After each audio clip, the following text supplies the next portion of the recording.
I'm speaking with Tony Burman, former head of Al Jazeera English. Thank you for speaking with me, Mr. Burman. You're very welcome.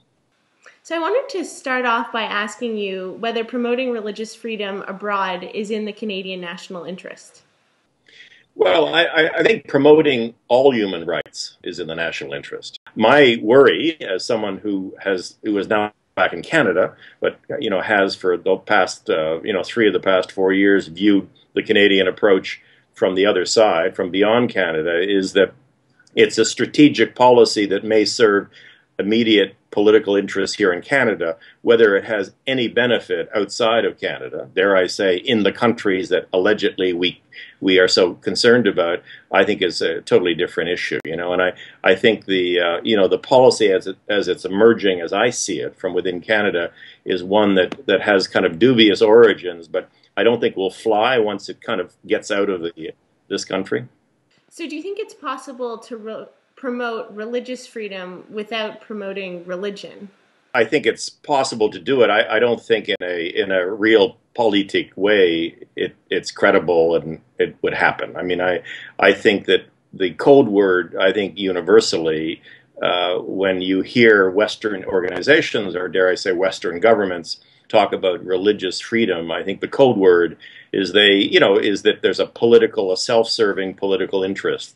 That we're not talking about governments that are selflessly looking at the kind of universal struggles out there. We're looking at a very kind of narrow strategic thing. So I think, I think there's a toxic blend of religion and politics. I think we see it throughout the world, dare I say, in the Middle East, where until recently I lived. We see it in the U.S., where, the religious fundamentalism that is slipping into the political discourse there is, in my view, quite appalling. And I think it's something that we here in Canada should be very cautious about. So I think the idea that one can kind of segregate religion or religious freedom from religion or from all of the other debates is somewhat naive.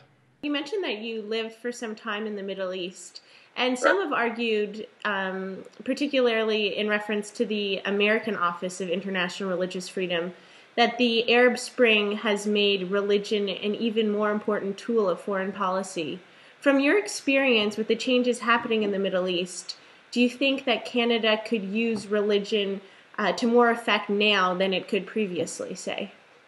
Well, I'm not really aware of much credibility attached to the American office that was created. In other words, I think that what we saw happening in the Arab Spring was essentially, in my view, a secular revolt that had a lot to do with economic insecurities, had a lot to do with the tendency of Western governments, including, dare I say, Canada and the U.S., in supporting dictatorships that really worked against, I think, the personal interest of hundreds of millions of people. So there is a religious dimension in that struggle, as there is in, dare I say, things that are close to us. But I think by focusing on the religious part of it, whether it's our support or the Canadian government's support for Coptic Christians in Egypt or whatever, becomes, I think, in the wider picture, a very kind of tactical and self-serving kind of political posture. And I think it's one that's really has to be kind of thought out and pursued very, very carefully.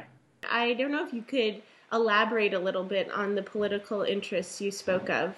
I think the worry, and I speak more on the part of many people, particularly in the Middle East, who have come to me as a fairly high-profile Canadian working abroad. When I did work for Al Jazeera, both in Qatar and for a year in Washington, they said, well, what's going on with the Canadian government? Like, why would the Canadian government be kind of ditching its somewhat detached, honest broker kind of approach to the Middle East and back one horse in the game, so to speak? And I think their conclusion, and it's hard not, now that I'm back, not to disagree with them, their conclusion is that this has absolutely no kind of global meaning. It's a meaningless effort abroad that will push Canada into further irrelevance in terms of having a factor in that. But it has, I guess, some sort of marginal political benefit internally, domestically.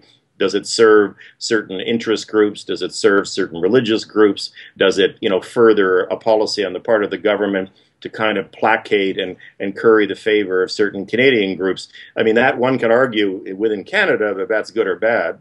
I think you probably know my view on it, but I think once it gets beyond Canada, I think it's just seen for what, dare I say, I think it is, which is a self-serving kind of domestic political issue that really says more about the motivation within this country than it does any kind of effort to help things abroad.